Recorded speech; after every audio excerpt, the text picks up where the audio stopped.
Бүгінгі күн бик матур ішшен районыбызда, Актаныш районында өте. Біз инде көп кенә объектларны қалап, мондағы шәһәрдәшләр белән очрашып, Актанда горурланып сөйләшәбез.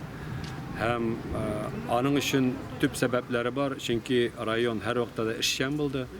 Республика күләмендәге бөтен күрсәткечләр буенча район алдынгылардан бара.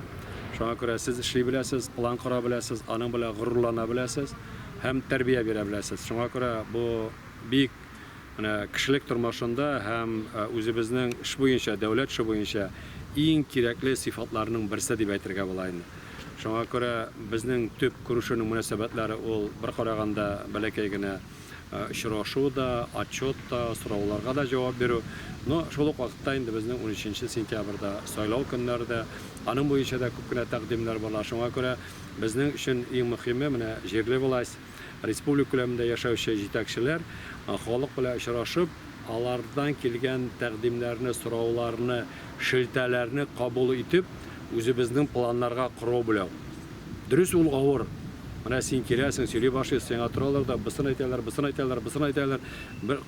Теге ул минем гадәттә юк, ләкин кемдер әйтә, сезгә җитми дәмени инде дип карагыз, юл керттек, газ керттек, су керттек, бысын төзедек, бысын бирдек сезгә һаман дип әз дип. Без шундый республика.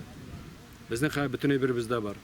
Шуңа күрә кеше өйрәнеп беткән бүтән өлкәләргә караганда, шуңа күрә менә бүгенге эшләгәннәребез безнең иртәгә әзрәк булырга тиешләр. Без иртәгә күбрәк эшләргә тиешбез. Шуңа күрә аны кеше дә белеп торырга тиеш, без дә белеп торырга тиеш. Менә шу очрашулар шуңа да үтә.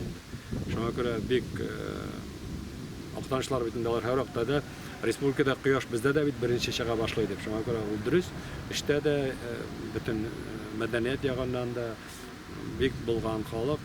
Мин уйлыйм инде 13 сентябрьдә Актанда бөтен халык, гаиләләр, тугандашлар, хезмәттәшләре белән кулга-кул төшеп, сайлауларга киләләр һәм дөрес сайлау тавышларын биреп, өмет белән Аллаһ теләсә 14 көнне менә шулай